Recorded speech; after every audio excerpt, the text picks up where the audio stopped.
Hello mga kananay, yan, late upload na pala itong aking mini vlog. December 29 is nagpunta po ako sa PSA. Walking distance lang po ito mula sa aming bahay.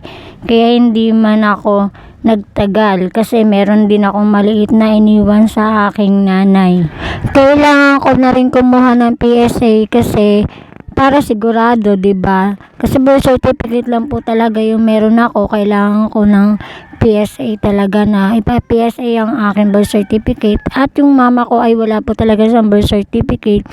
So, ang ginawa ko na lang, tinanong ko si mama kung ano po yung birthday niya at saan siya pinanganak.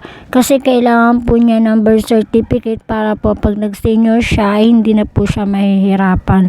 May 3 taon pa lang naman bago mag-senior si mama ko. Pero maaga ko na inasikaso kasi syempre, kawawa naman si nanay ko, walang birth certificate. Paano pag nag-senior siya, wala siyang matatanggap. Kasi po, ang mga senior dito ay may natatanggap po sa aming mayor. Kaya po inasikaso ko na rin ang birth certificate ni mama ko at ginawa ko na pong PSA. Maganda po yung view dito sa loob ng Clark. Meron po ditong playground at meron din playground dun sa kabila.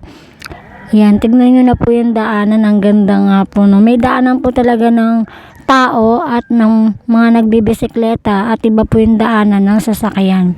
Yan nga po yung playground na sinasabi ko at pwede rin po kayong mag-picnic dito sa playground na to. Yan, ito po yung malaking playground dito sa Clark at yung maliit na playground ay nandun po sa kabila.